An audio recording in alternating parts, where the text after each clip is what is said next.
Are you ready?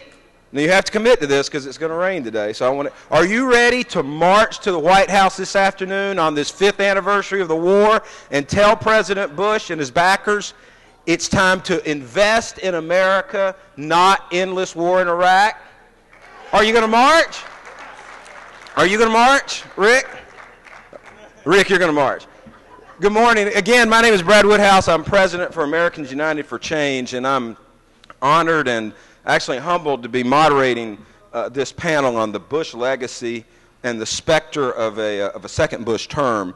I want to thank Roger Hickey and Bob Borsage for putting this important topic on the agenda, and I want to thank them for doing so much work on the conservative legacy and the failure of conservatism in America. I'm honored to be joined on this panel today by such an array of accomplished people, accomplished progressives and professionals in the progressive movement. Jared Bernstein of the Economic Policy Institute, John Podesta, CEO and President of the Center for American Progress, and Arianna Huffington of the Huffington Post, and all other things cool. I want to particularly thank John because he's pinch hitting for a panelist who had to drop out, and I must say by way of introduction that much of the work that Americans United is doing on the Bush legacy and the project that I'll show to you here in a minute in my PowerPoint presentation, it's really John is the intellectual founder of that work, and he's been talking for a long time about the importance of focusing on President Bush, focusing on the conservative legacy. And this discussion of this dark era of American history is vital to progressives. Don't anyone think that we can just say bye-bye George Bush. That I hear people say this all the time, well, Bush is history, people have moved on from George Bush. If they do, we're going to be, we have the potential to be in a lot of trouble. Because if we do not define this era of history, the demagogues, the ideologues, the fearmongers, the warmongers, the supply-siders, and the global warming deniers will be back in power doing it all over again. If we do not take this opportunity to tie the failed ideas and ideology of conservatism as embodied by George Bush to conservative candidates, including John McCain, we risk losing the transformational change in American politics, which literally is within our grasp today. Now, I'd like to take a quick minute, because I really want to get on to these panelists. You don't know me, even who I am. You know all of these great folks who have been involved in the progressive movement. But I want to briefly move on to a Bush Legacy Project, and then I'll introduce our presenters in turn. And we have a PowerPoint presentation on this. Americans United for Change, along with the Progressive Media Center, is embarking on the Bush Legacy Project, which is really what this panel is about today. And it is about redefining the political debate and driving a stake in the heart of conservatism. Next slide. Now, from 1933 to roughly the mid-1970s, progressives were on the offensive. However, from the mid-70s until recently, really until this last election, progressives have been on the defensive. Next slide. And in 2008, the last year of Bush's presidency presents us a real opportunity to redefine the political debate, move the center in our direction, and mortally wound conservative ideology. Now, some may ask, next slide please, why is this opportunity different? We've been trying to do this for years. Well, I think as John will attest, President Bush is enjoying, perhaps the wrong term, historically low approval ratings. We've never seen, I mean, there was an ARG poll recently that had the president's approval rating at 19%. We've never seen a president with such low approval ratings. Conservatives are in a funk regarding McCain. They don't know what to think of him, whether or not to trust him. We've seen a lot of unrest in conservative think tanks and institutions. There's really been a fraying of the Republican coalition. I think we saw that in the Republican primary. And there's even this, it boggles my mind, there's been a re-examination of what it means to be a conservative. There's even polls to show that 10% of conservatives consider themselves pro-government. Go figure. So an interesting change there. Next slide, please. And there are several lessons, though, that we can take from the Reagan legacy, which should be instructive of why each and every one of us cannot take our eye off President Bush and his legacy and the conservative legacy. One, in 1987, during Iran-Contra, Reagan's job approval rating fell to 40%. It was 57% by Election Day in 1988 when his vice president succeeded him, and it was 63% when he left office. This allowed conservatives to define his entire presidency as an example of successful conservative governance. Next slide. And we have lived with the consequences of the Reagan rebound ever since.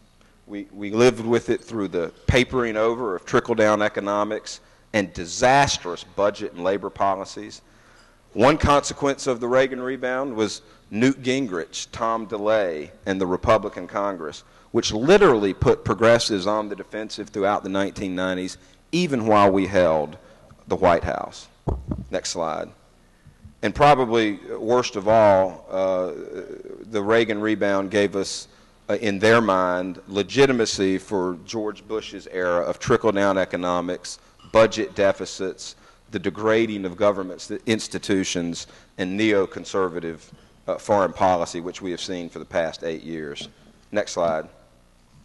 I mean, one should ask, what would the world look like today if President Reagan had ended his presidency with a job approval rating in the low to mid-40s as opposed to the mid-60s?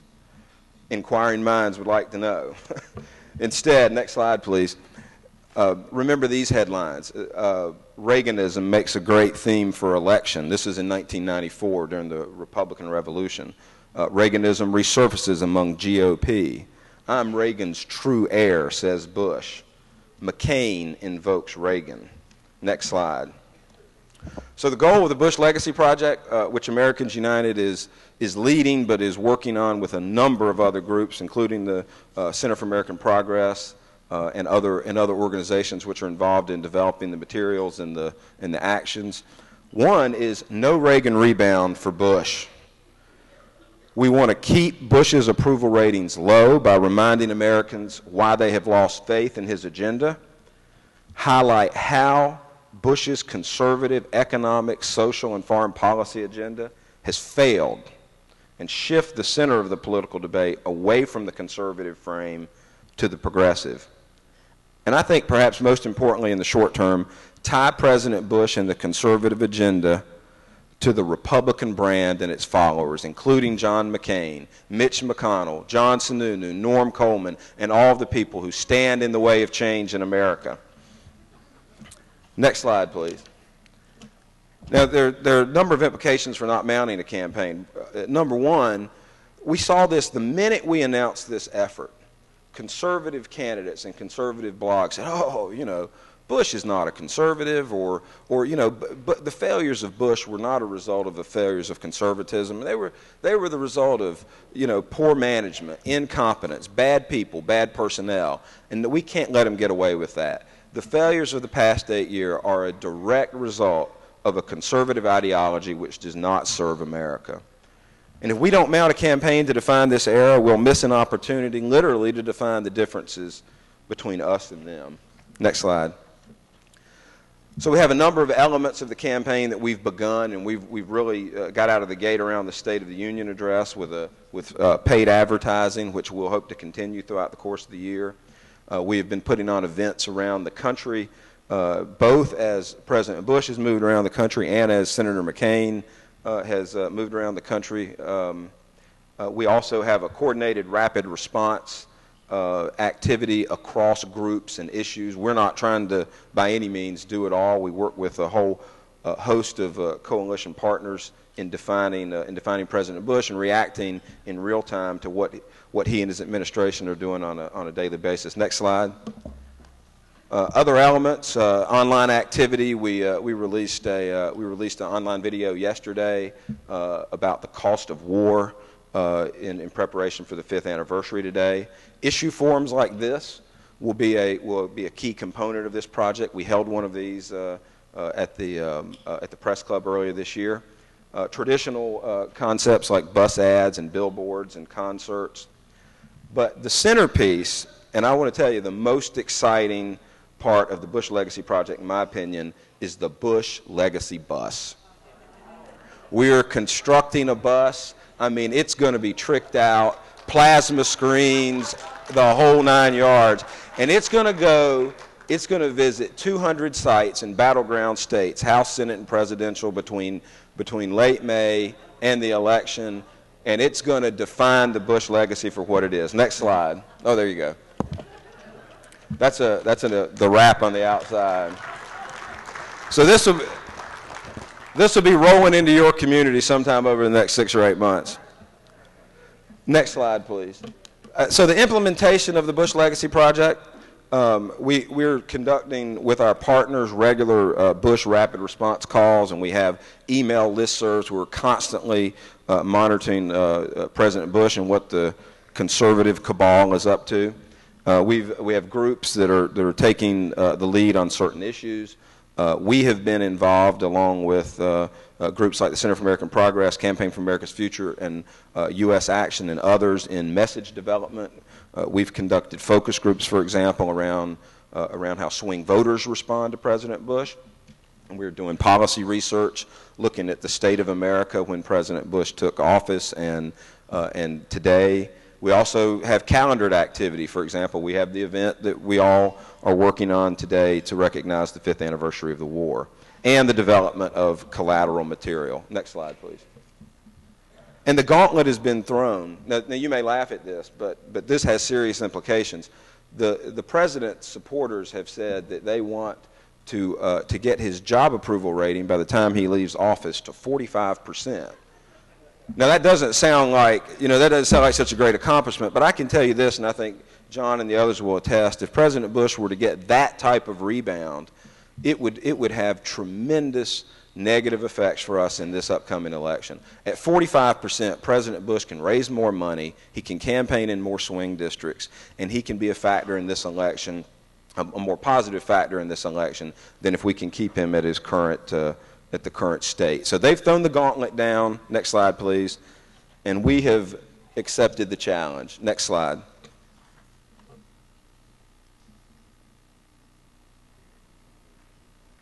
We will be judged not only by what we say or how we say it. We will be judged by what we're able to accomplish. First, we must be good stewards of this economy. America must become more energy independent. We're in this fight to win, and we are winning. The state of our union has never been stronger. Never been stronger. Never been stronger. Did you like that? Thank you very much. That ad is an ad that we have been running, that we did run around the State of the Union address. So that is the Bush Legacy Project, and that is to some extent the challenge at hand. Now it is my pleasure to get into the rest of our panel that will look more deeply into President Bush's legacy with some particular emphasis on the economy and Iraq. First up, it is my pleasure to introduce Jared Bernstein, who is a senior economist at the Economic Policy Institute. He is the author of the new book, Crunch, Why Do I Feel So Squeezed, and Other Unsolved Economic Mysteries. His last book was Altogether Now, Common Sense for a Fair Economy, and he's also the co-author of 8 editions of the book, State of Working America. He is published extensively in popular and academic venues and is a frequent contributor to the cable station CNBC. He holds a PhD in social welfare from Columbia University. Please give it up for a great economist, Jared Bernstein. You don't, thanks for the nice, you don't hear that, please give it up for the great economist often enough. That's something I'd like to hear a lot more of.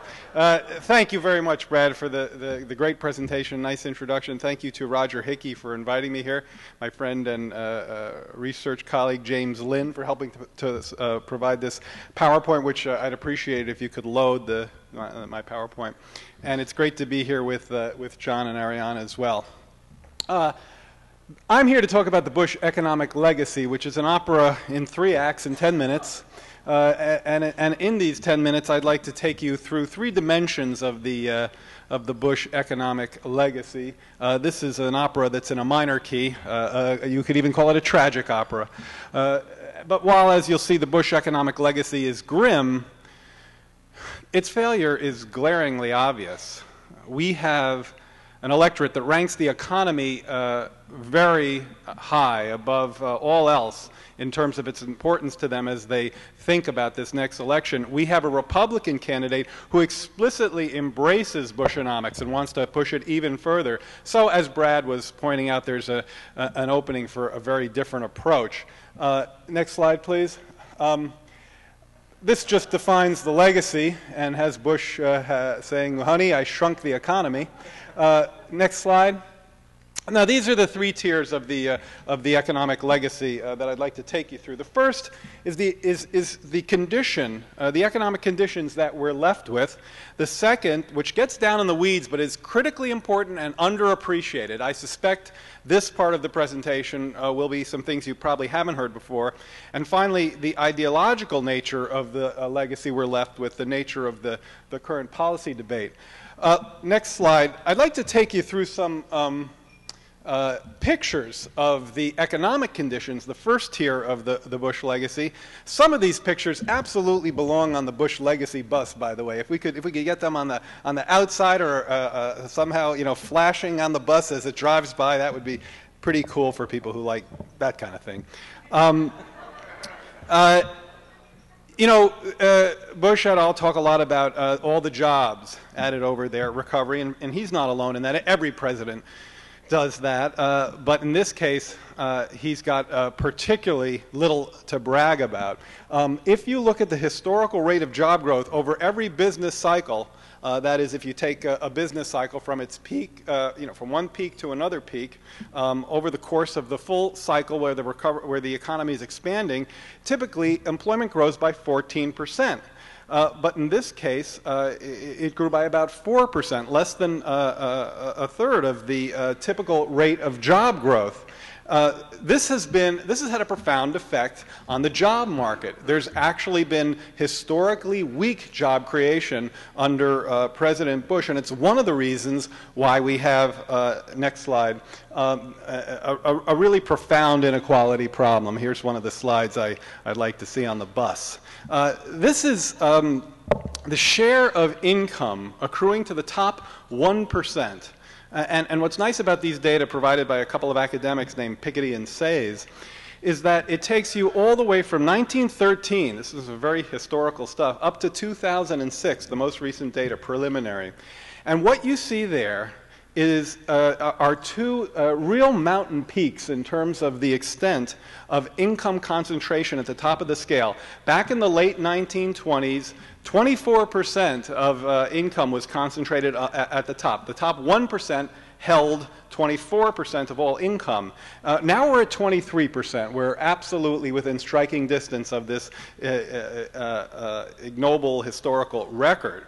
And the important thing to recognize in terms of the Bush legacy, this hasn't just been a Republican story. This has happened over Democratic administrations as well. But the important thing to recognize is that the last time we had such a peak back in the 20s there was also a period of what I call yo-yo economics. I'll talk about that in a minute. It's an acronym for you're on your own. It's yo-yo economics, it's laissez-faire economics, it's corporate excesses that prevailed in the late throughout the 1920s, and, well, that ended badly, I think we can say, from an economic perspective. And now we've seen many of those same type of excesses. It's the direct outcome of this yo-yo economic approach to policy. Just to give you a feel of the next slide, of the numbers we're talking about here, just the incredible gap in incomes. If you look at the average income in the economy, average household income, you're looking at $54,000. That sounds about right. Probably nothing surprising there. But if you start going up the scale, and you look at the group that's, right there at the very top, between the 95th and 99th percentile, so, really pretty far up, well-off people, you're talking about income ranges in the 210,000. But if you go to the very top sliver of those folks who occupy really the Promethean heights of the income scale, now we're talking about $30 million a year. So that just gives you a sense of the disparities we're dealing with here. Now, how do disparities like this, next slide please, come to pass? Obviously, for most workers, for most of the folks that we at the Economic Policy Institute think of when we're practicing economics, the big story is the paycheck, not the stock portfolio. Now, clearly that's different if you're talking about that top sliver, but most people, for all this nonsense about, the Opportunity Society and we're all shareholders now, it's really a paycheck story for most families. And the fact is that real wages have been flat for many workers, and particularly important, have been flat over the 2000s, the period of the Bush legacy. What you see there are trends in wages for low, middle, and high-waged workers. And with the exception of a relatively short period in the latter 1990s, when people like John Podesta were in charge and we had a different economy ongoing, with the exception of a relatively short period, middle and low-wage workers saw their earnings quite flat, such that by the end of the period, they were just about where they were over a generation prior to that in the early 1970s. Little progress has been made, especially if you sort of just take out that little upward slope that prevails in the latter 1990s. And the 2000s are particularly notable. Next slide, please. Let's take a closer look at that from the perspective of family income, median family income by race and ethnicity. You have 3 lines here. Each one of them tracks the income of the family right in the middle of the income scale, the median family. Think of this as the middle class or the typical family's income.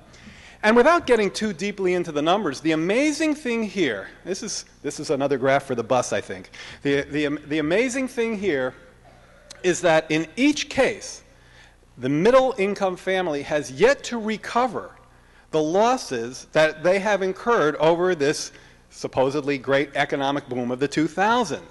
Typically, family income declines in a recession. That's not at all surprising, and in fact, it's probably something we're going to be looking at in coming months and years, given the current recession. Family income declines in a recession, but it bounces back when the economy picks up. That didn't happen this time. And as you can see, this has the dotted line at the end is a forecast that takes you to 2007. 2008 looks like a recession year. So we are now facing the most, I would say, the biggest indictment of the Bush economic legacy is that this is the first economic recovery in the history of the data going back to the 1940s where the middle income family never recovered their prior peak. Through all the productivity growth and the alleged job growth, which you saw was quite weak, very much associated with this graph, this productivity-rich recovery obviously did not reach middle-income families who are actually going to end this recovery just about back where they started. Actually, skip the next slide in the interest of time, and actually skip this one too, just because I want to get to the other speakers. I want to move on to part 2. This will go more quickly. Click the arrow button once. So I want to talk to you a little bit about another dimension of the Bush legacy, one that I think is less appreciated, and one that's very near and dear to my heart as someone who's been in this town for a while, but also someone who, as I suspect many of you, share a sense that actually government regulation is an important part of improving the quality of life for lots of families out there.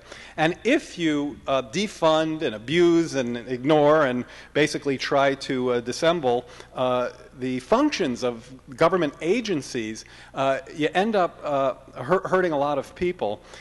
There are click through this just 2 more times, and then stop there. There are 4 separate markets wherein government deregulation has gone much too far. In labor markets, we've had a Department of Labor that opposed a minimum wage increase for years until they couldn't resist it anymore. The Occupational Safety and Health Administration, OSHA, has refused to intervene in clear-cut cases where workers' safety has been abused. Our National Labor Relations Board is absolutely not supporting the right of workers to organize. In fact, they've removed millions of workers from protection of labor law, including nurses, teachers' assistants, leased employees, disabled workers. The wage and hour is failing to enforce overtime, and misclassification of workers is rampant. Financial markets, well, don't get me started on those. I mean, what's amazing is the way these guys start to believe in government when their game starts to fall apart.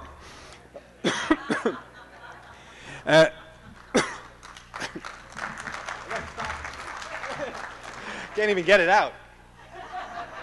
What's amazing is we can argue about the necessity of bailing these banks out, but what's most important right now, some of the work of Josh Bivens at EPI makes this quite clear. What's important right now is that we start talking quid pro quo to these banks and to the financial sector. If we're going to bail them out, they're going to have to sign up to some regulations that are just glaringly obvious and that they simply can't ignore at the expense of this bubble economy that we've been dealing with. And that includes capital requirements and more transparency, perhaps even some equity shares. I'm going to skip the next two in the interest of time, but I can say more about them in Q&A if you like. Finally, there's the ideological legacy. Now, the current, if I wanted to give you the yo-yo economic recipe, the Bush legacy yo-yo recipe for running economy, it kind of goes like this: bubble, recession, recovery, repeat. That's pretty much what we're looking at. I'm sorry, go back to the previous slide. Yeah, that one. So the question, though, is how much of this is really part of the Bush legacy versus the tendency of markets to overshoot and derail? You know, presidents take a lot of credit when the economy goes well, and they hopefully get whacked when it goes badly. But you know, you can ask yourself a good question: how much of this really is Bush legacy, and how much of this is just what an economy does if left to its own devices? And it's that left to its own devices that is so important. The answer to that question is that it absolutely ties into the legacy. It's pure yo-yo economics. This notion that an unregulated market economy goes off the rails, overshoots, and engages in the kind of excesses that you see manifested in the inequality graph and in the current recession, this is not an unknown problem. It's been well known since the Great Depression. And unregulated markets derail. This is, Bush and company are big purveyors of this, but they're not alone. And the beauty part for us is that not only is getting rid of yo-yo economics a good idea because because yo-yo economics is unfair and leads to the kind of income gaps we've seen, it's also inefficient and it's also destructive to economic growth. So you can be a good old-fashioned neoclassical economist and embrace these ideas that we're espousing, that Democratic candidates are espousing. These ideas both reconnect economic growth to living standards, and they get you out of this destructive recipe of Bush-onomics. If you would just click through the last slide, I'll finish up. Okay. Okay. So here, talk about recipes. I go through this in my new book, Crunch, which just came out, and takes you through these arguments and ideas in more detail. But I think here are the 4 or 5 steps that it's going to take to clean up this legacy. And it ain't going to be easy. This is a mess that is pretty deeply embedded in our system. Step 1 is to restore faith in government. That's not easy, but the demand is there. The demand is absolutely there among the electorate. Step 2 is to elect wits and not yo-yos. Wits are we're in this togethers, and the yo-yos are you're on your owns. Step 2 is to get your fiscal house in order. Now, this doesn't mean balancing budgets. We can absolutely sustain budget deficits of a small or medium magnitude. I'm not talking about balanced budgets. I am talking about the absolute need to raise the revenues we need to meet human needs and the obligations of good government, to return competency and reverse this regulatory legacy that I think is so destructive. And step 3 is to tackle the big challenges. And I hear the candidates talking about this. It's not about tinkering. Reversing the Bush legacy is not about targeted tax credits. Reversing the Bush legacy, as we articulated the EPI Agenda for Shared Prosperity, is about major reforms, including health care and environment. Step 4. Now, step 4, repeat steps 1 through 3 until economic empowerment is achieved and prosperity is broadly shared. So that's our economic recipe, and if you work with us, work with me, work with EPI, work with these folks, that's the recipe that we can cook up for the next few years. Thank you. Thank you, Jared. I've never had such a thrilling talk on the economy. That was quite, and it was. And in all seriousness, it was quite instructive about the Bush legacy, and we see these chickens coming home to roost, so to speak, and in the current economy. Now it is my pleasure to introduce our next speaker, who is, again, as I said earlier, is pinch hitting, gracious to pinch hit for another panelist who dropped out. John Podesta is president and CEO of the Center for American Progress Action Fund. John served, as you all know, as chief of staff to President Clinton from 1998 until 2001. He also served as both assistant to the president and deputy chief of staff from 1997 to 1998. From January 1993 to 1995, he was assistant to the president, staff secretary, and a senior policy advisor. And John is currently a visiting professor of law on the faculty of the Georgetown University Law Center. Give it up for John Podesta.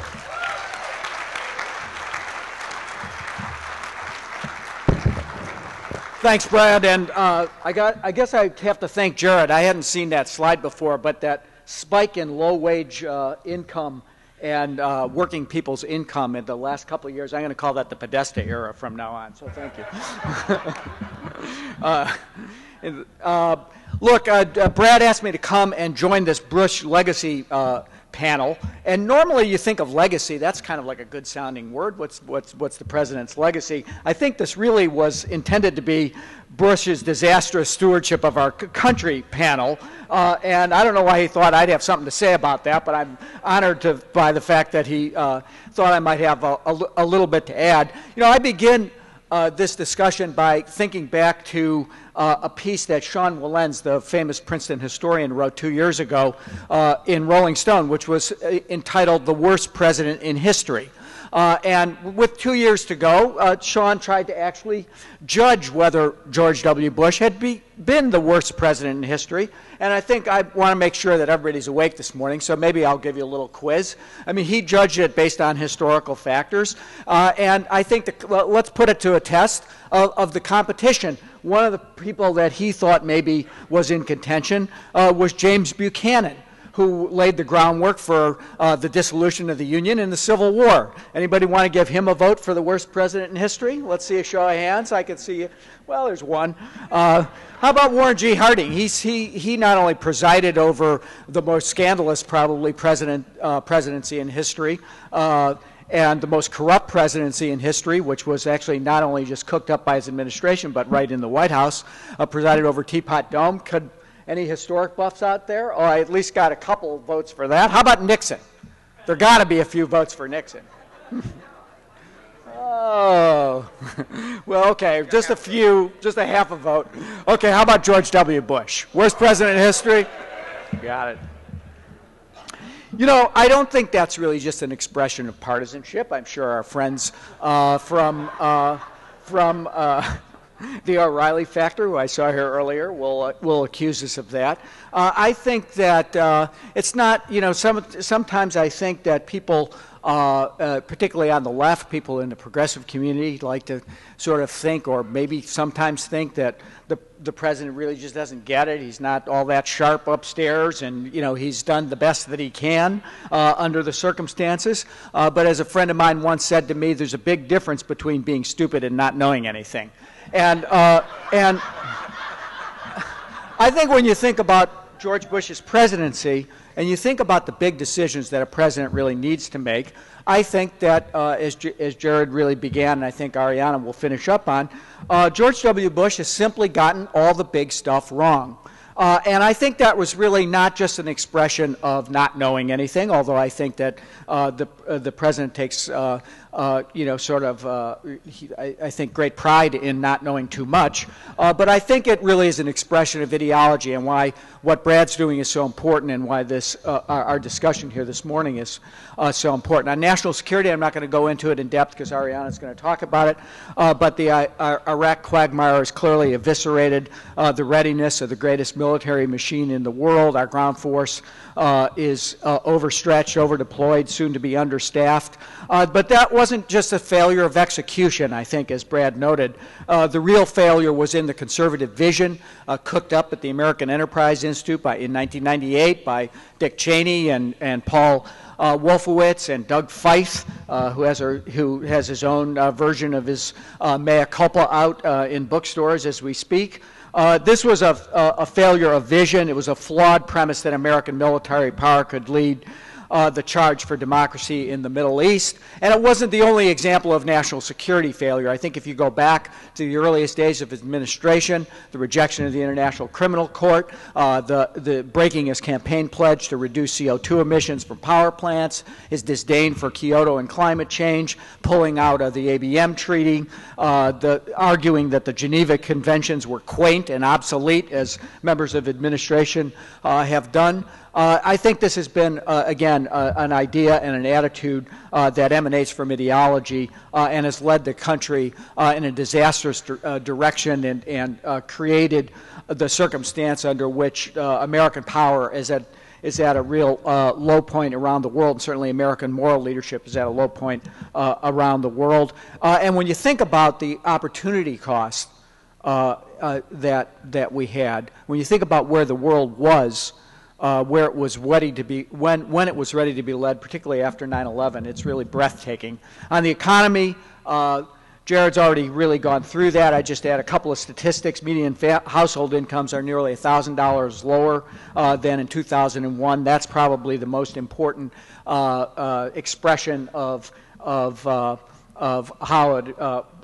administration or presidency is doing. He's already mentioned income inequality, but now we've got inflation going up, household incomes being stretched, the dollar's going down, and more inflation on the way. Oil hit, I think it was yesterday, it was $108 a barrel. A week earlier, it was $110 a barrel. I think when you think about the energy crisis, and particularly the climate crisis, which is, in my view, the most important issue facing not just the United States, but the globe. Again, what did we get? We got denial that climate change is real. We got an energy policy developed in secret at an undisclosed location, a broken campaign promise, as I mentioned, to reduce CO2 emissions, the gagging of climate scientists, protection of tax breaks for oil companies who are making record profits, and veto threats against a bill just recently to extend tax credits to companies investing in renewable energy. You can go down the list on health care. The number of uninsured has skyrocketed again. The share of the population with employer-provided health insurance has dropped from 64 to 59%. 9 million children are uninsured. What do we get from the president? Vetoing of the expansion of the children's health insurance program. So because it may be the case that a few of those kids who would have gotten health insurance under a very popular and very productive program might have had private health insurance, and you certainly wouldn't want to do anything to interfere with the profits of those health insurance companies. On family values, they like to claim family values. I think nowhere is there a better example of the hypocrisy and overreaching than the conservative attempt to interfere in the end-of-life decision of Terry Schiavo and her family. The conservative movement, you know, sometimes like life goes by so fast you forget what happened just a year or two ago. But the conservative movement, led by Tom DeLay, the paragon of virtue, in the House, I guess I would stop and note that as a point of good news that Democrats actually won Mr. DeLay's seat and now Mr. Hastert's seat, the architects of the conservative Congress. But obviously he led the fight to insert the federal government into the personal decision of a family and doctors dealing with a very, very difficult choice about end of life. I think there's nothing as a better example of as I said, the doctrinaire lines that they would take and the politicization of important moral questions. I'm about out of time, but let me give Bush grudging credit for one score. He told us that government was the problem. And I think he's done his goddamn level best to produce a government that is the problem. The most corrupt, ignorant, awful federal government the nation's ever experienced. And I don't think that was an accident. It was really the project, it was Karl Rove's project, really, to turn the federal government not into an expression and tool for the common good, but one of partisan domination, one of crony capitalism, one that took care of their friends and kept themselves in power.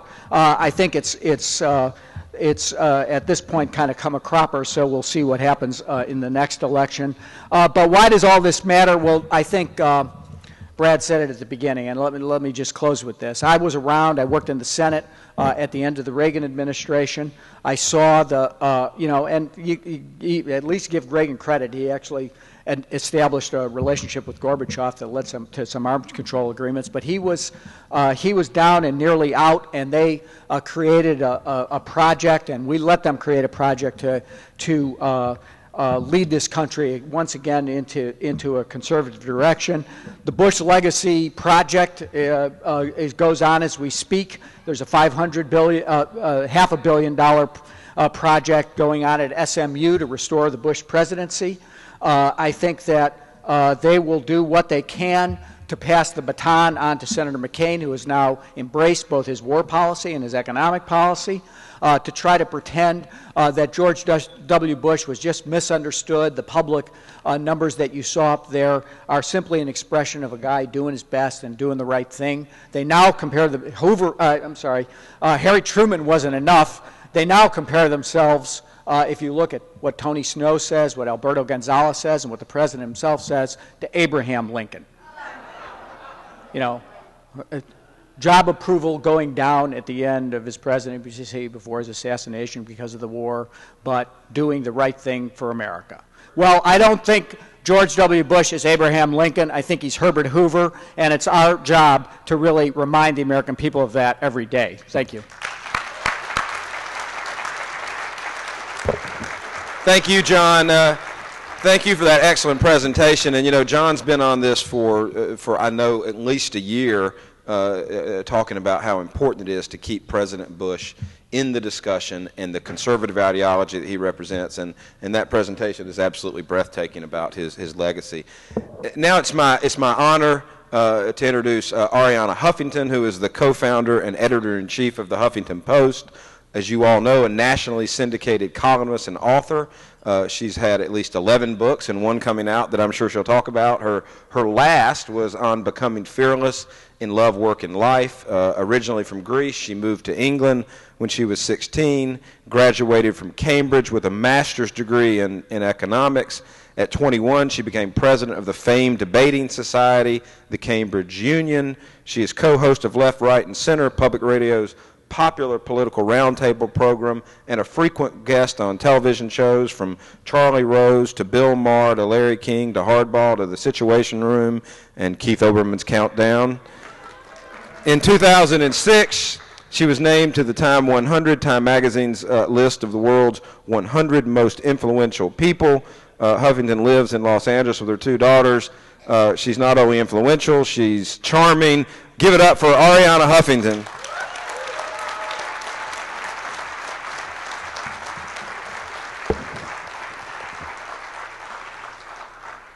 Thank you so much. It's really great to be here, and I'm going to follow John's advice about a show of hands. So I'm going to start by asking you to raise your hand if you have not had sex with Elliot Spitzer, Jim McGreevey, Dina McGreevey, Don Patterson, or Mrs. Patterson. And these are all good Democrats, progressive Democrats. I'm sure Larry Craig somewhere is tapping his foot and wondering why he was the one being thought of as kinky. We have come together year after year and lamented the takeover of the right by the lunatic fringe. Well, for me, that was absolutely proven beyond any doubt during the Republican debate when the moderator asked the Republican candidates to raise their hand if they did not believe in evolution. And 3 of them raised their hand. At that point, I thought they should have been escorted from the stage and told to go read their science books and return the next 4 years, after 4 years, to run for president. Instead, I kind of fully expected the moderator to ask as the next question for the Republican candidates to raise their hand if they did not believe in gravity. And maybe 5 of them would have raised their hands. So this is basically the state of the right. And I have spent the last year writing a book which is called Right is Wrong, and which is basically asking the question, how did we allow this dysfunctional right to take over the country, to take over our democracy, to take over our constitution over the last over 7 years? How did that happen? And the answer to that question is incredibly important, not just because we want to look back at the Bush legacy, but because we want to course correct as fast as possible and avoid something like that from happening again. So these are my 3 answers to this question. The first one is the role of the media. I don't believe that the right would have gotten where it got without the enabling by the nation's media.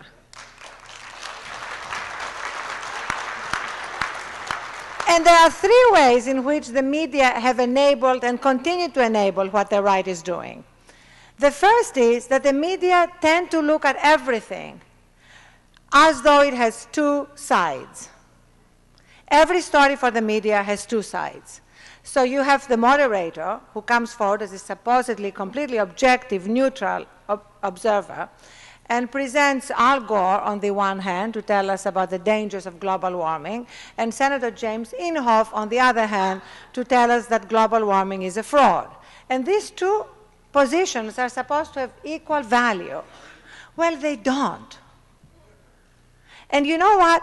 Not every story, not every issue has 2 sides. We are no longer debating slavery. We are no longer debating whether the earth is flat. We should no longer be debating global warming.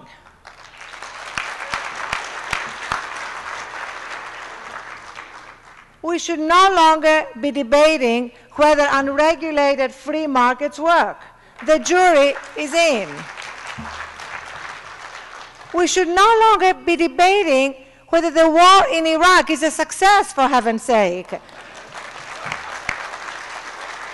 And yet the media, again and again, present what's happening in Iraq as a mixed bag, quote unquote, right? To describe what is happening in Iraq as a mixed bag is a little bit like going to the doctor and getting a diagnosis that says, you know, there's good news and bad news. The good news is your acne has really cleared. Your bad news is you have a brain tumor. Now, I do not consider this a mixed bag diagnosis. In the same way, I don't consider what's happening in Iraq a mixed bag, and yet there was John King on CNN the other night following John McCain in Baghdad.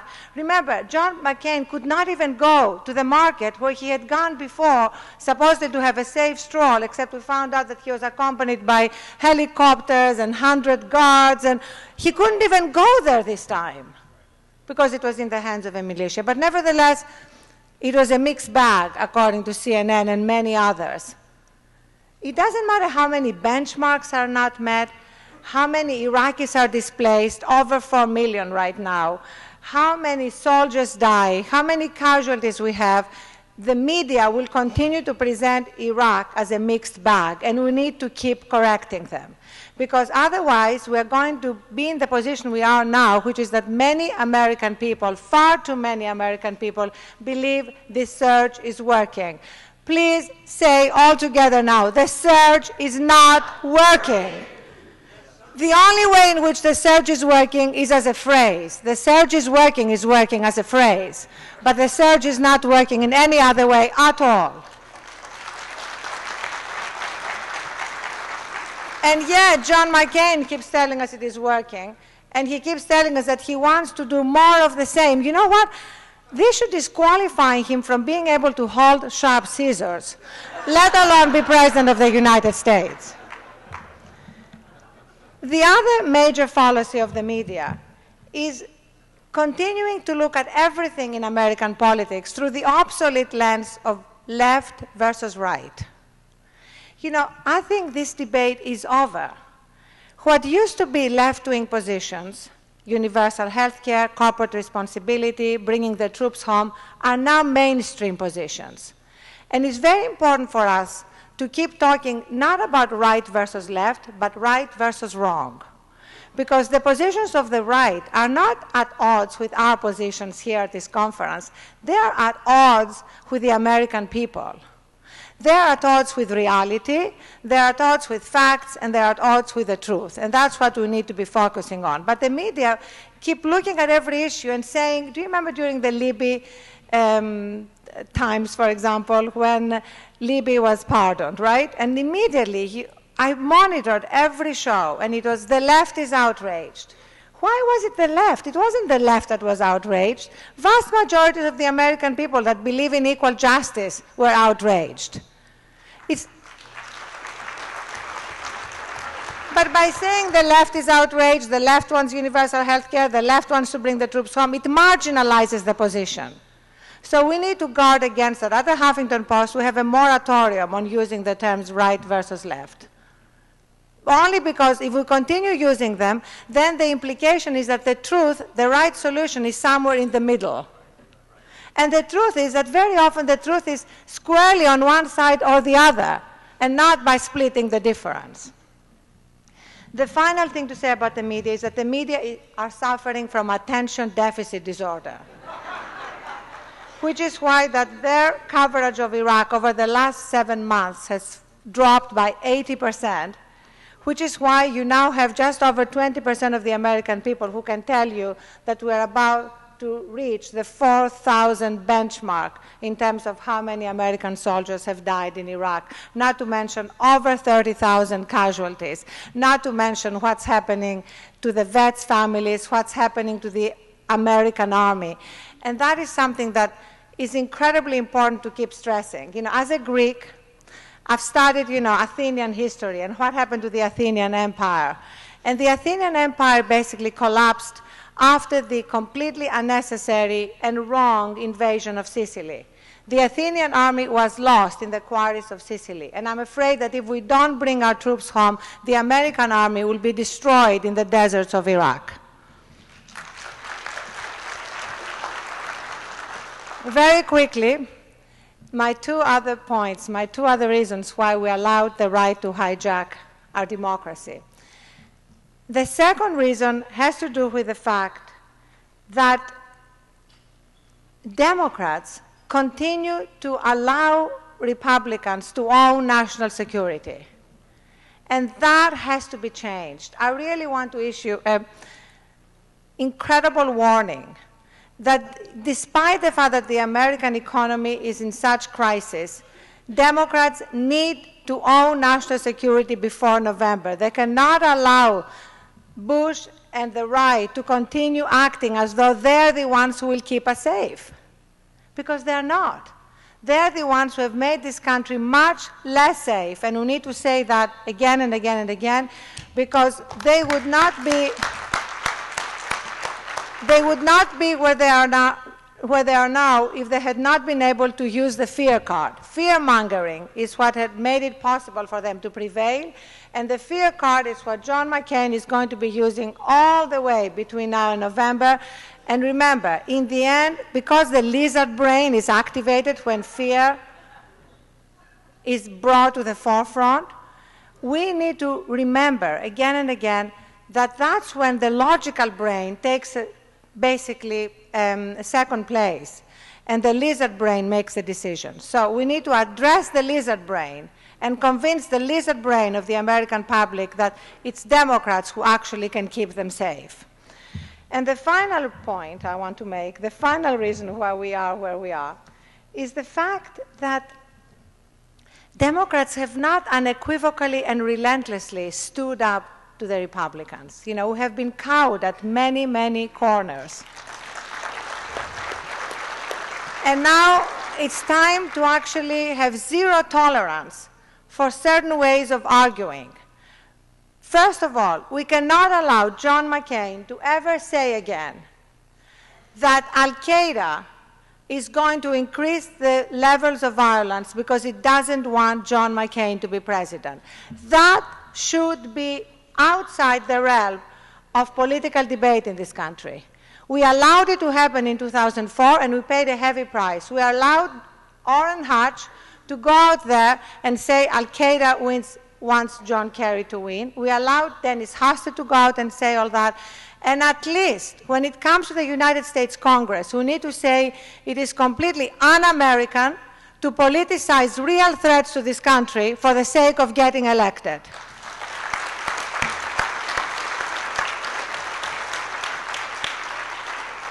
There is nothing we can do about Rush Limbaugh, Bill O'Reilly, Ann Coulter, Michael Savage, and all the rest of them.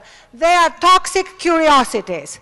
But there has to be a different standard to what happens in the United States Congress, and it is up to us to demand censure and to demand an absolute zero tolerance for statements like that, starting with John McCain's statement.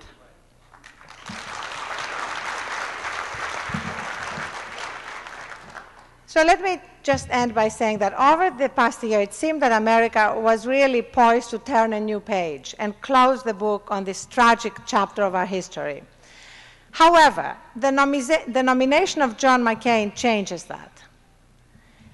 McCain is the Trojan horse. I'm sorry, another reference to Greek history. He is the Trojan horse the right desperately needed to put a faux maverick, faux independent, faux straight-talker imprint on the same ruinous policies that have taken us down this dark road.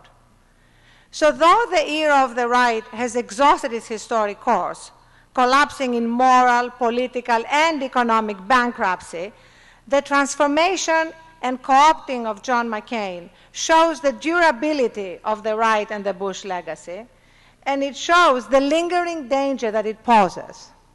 So, there is nothing automatic about its disappearance, not unless all of us together give it and John McCain a mighty push into the wings and out the national stage door. Thank you.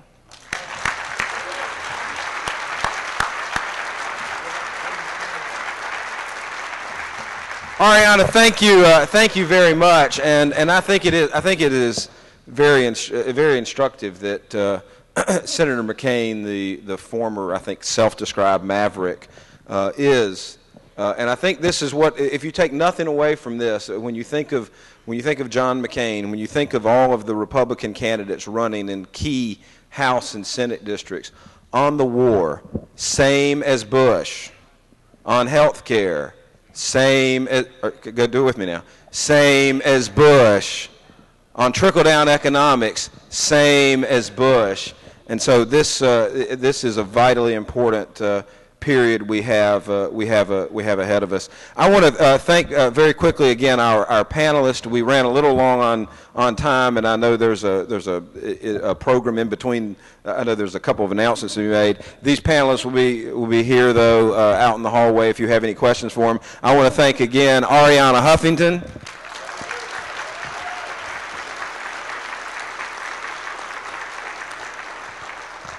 I want to thank Jared Bernstein for that great economic speech.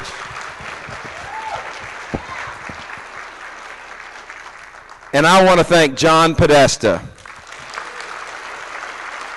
And I want to thank once again what each and every one of you do and what you're going to do every day between now and November to make sure that the Bush legacy is in the past, not in our future. And thank you very much, and thanks Campaign for America's Future.